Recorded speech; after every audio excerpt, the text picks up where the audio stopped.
नमस्कार दोस्तों।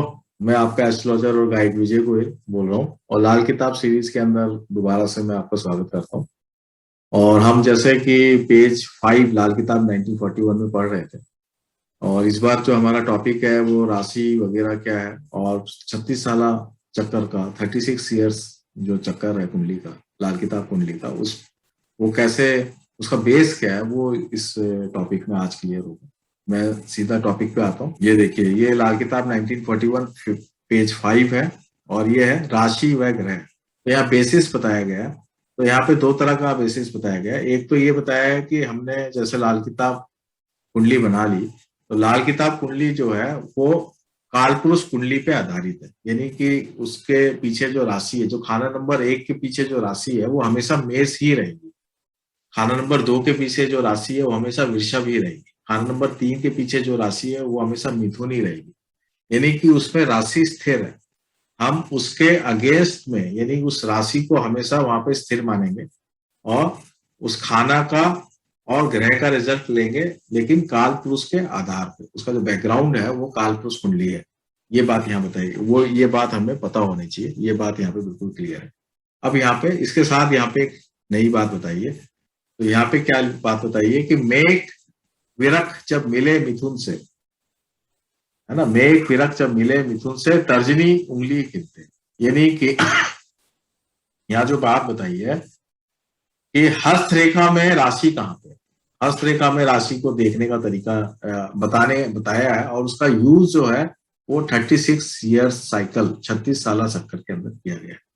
मेघ विरख जब मिले मिथुन से तर्जनी उंगली गिनते हैं। तर्जनी उंगली का मतलब इंडेक्स फिंगर होता है, इसको इंडेक्स फिंगर बोलते हैं।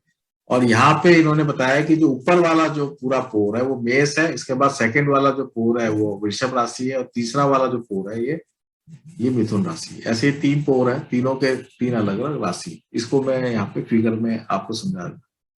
इसके बाद क्या लिखा है, कर्क सिंह कन्या राशि अनामिका गिनते हैं। अनामिका का मतलब रिंग फिंगर है यहाँ पे। तो मैं इसको आपको फिगर में समझा देता हूँ। ये देखिए, ये फिगर आ गया। ये है लाल किताब 1939 का पेज 3। तो मेष वृक मिथुन, ये देख लीजिए यहाँ पे, ये आपका जो है इंडेक्स फिंगर। फिर उसके बाद सीधा अनामिका 4 5 6 कर्क सिंह कन्या, है ना। ऊपर वाला पोर जो है कर्क है, फिर बीच वाला सिंह और नीचे वाला कन्या। ये कौन से अनामिका है, जो सूर्य की उंगली भी बोलते हैं। इसके बाद हम सीधा लिटिल फिंगर की तरफ आ गए। तुला वृश्चिक धनु।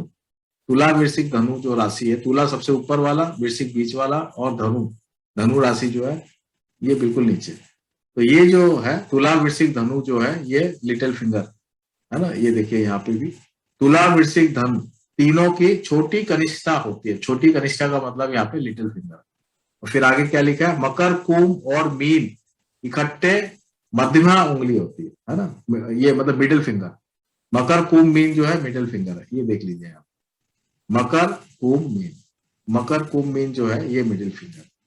ये लाल किताब में हम आगे पढ़ेंगे कि हर राशि को 3 साल दिए गए और इसी तरीके से 12 राशि को जो है 36 साल दिए गए। 3 साल 3 साल 3 साल। और क्रम इस तरीके से, ये उंगलियों का ही क्रम है, ये इस तरीके से ये दिया गया। तो ये 36 साला चक्कर का एक तरह से यहाँ पे बताया नहीं है, लेकिन ये क्रम बताया और यहाँ पे राशि और उंगली का रिलेशनशिप को इंडिकेट किया। आगे अपन पढ़ लेते हैं, इसमें क्या लिखा है। मेष वृश्चिक राशि का मालिक मंगल है। ये तो बिल्कुल बेसिक ज्योतिष है, ये अपने को सबको पता होनी भी चाहिए कि मेष वृश्चिक राशि का मालिक मंगल है। तुला और वृक्ष राशि का मालिक शुक्र है। कन्या और मिथुन राशि का मालिक बुध है। कुंभ और मकर राशि का मालिक जो है शनि है।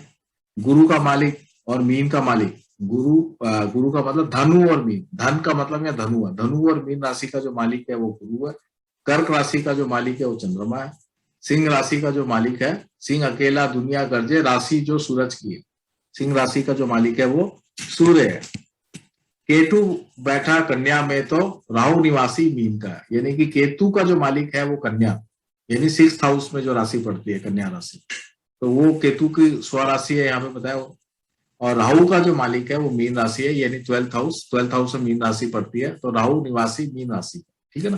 पाप चढ़ा आसमान के ऊपर जड़ जिसकी पताल में, यानी पाप चढ़ा आसमान, पाप मतलब राहु केतु, तो आसमान में कौन सा चढ़ा, राहु, और जो जड़ है वो पाताल यानी केतु, यानी 6th हाउस। तो ये 12th हाउस और 6th हाउस।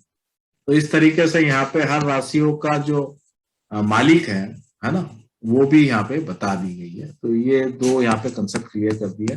पहला कंसेप्ट ये है कि इन उंगलियों में इसका कहाँ स्थान है, राशियों का स्थान उंगलियों में कहाँ है। कुंडली में तो हमें पता ही है कि हर खाने का, और इनका कौन कौन मालिक है ये बात भी यहाँ बता दी गई है। अब इसके आगे खुलस्तान है, ये अपन जो है नेक्स्ट वीडियो में लेंगे। मैं इसको यहीं पर ही समाप्त करता हूँ। धन्यवाद दोस्तों।